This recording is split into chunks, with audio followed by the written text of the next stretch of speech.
ভালোবাসেন, আপনাকে ভালোবাসেন, ভালোবাসেন বলেই আজকে আপনি এখানে বসে আছেন। আল্লাহ পাক আপনাকে ভালোবাসেন বলেই লক্ষ লক্ষ কোটি কোটি মানুষ এখন জেনা করছে, আজকের দিনে আপনি ওয়াজ মাহফিলে বসে আছেন।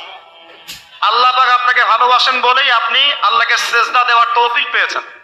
আপনি লা ইলাহা ইল্লাল্লাহ কালিমা শিখেছেন, আপনি এই যে কোরআন পড়তে শিখেছেন, কোরআন পড়ছেন, হাদিস পড়ছেন, নবীর দ্বীনের প্রতি মহব্বত আছে, আল্লাহ আপনাকে ভালোবাসেন বলেই হচ্ছে। কখন বুঝবেন আল্লাহ আপনাকে ভালোবাসে? যখন আল্লাহ পাকের অনুমোদিত কাজগুলো আপনার ভালো লাগবে। নামাজ পড়তে ভালো লাগছে, রোজা রাখতে ভালো লাগছে, কোরআন তেলাওয়াত করতে ভালো লাগছে, আল্লাহর জিকির করতে ভালো লাগছে, আলেম ওলামার সাথে থাকতে ভালো লাগছে, ঠিক আছে? আল্লাহর হালাল কাজগুলো যখন ভালো লাগবে বেশি বেশি, বুঝবেন আল্লাহ আপনাকে নির্ঘাত মহব্বত করেন।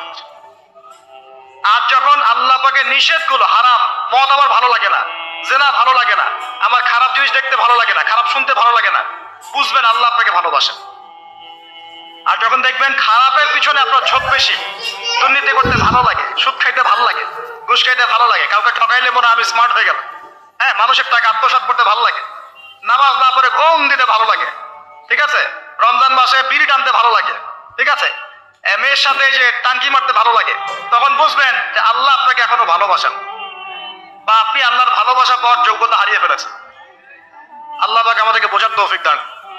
এখন আসি, আল্লাহ পাক এবং তার রাসূল আমাদেরকে এমন কি কি কাজ বলেছেন যেই কাজ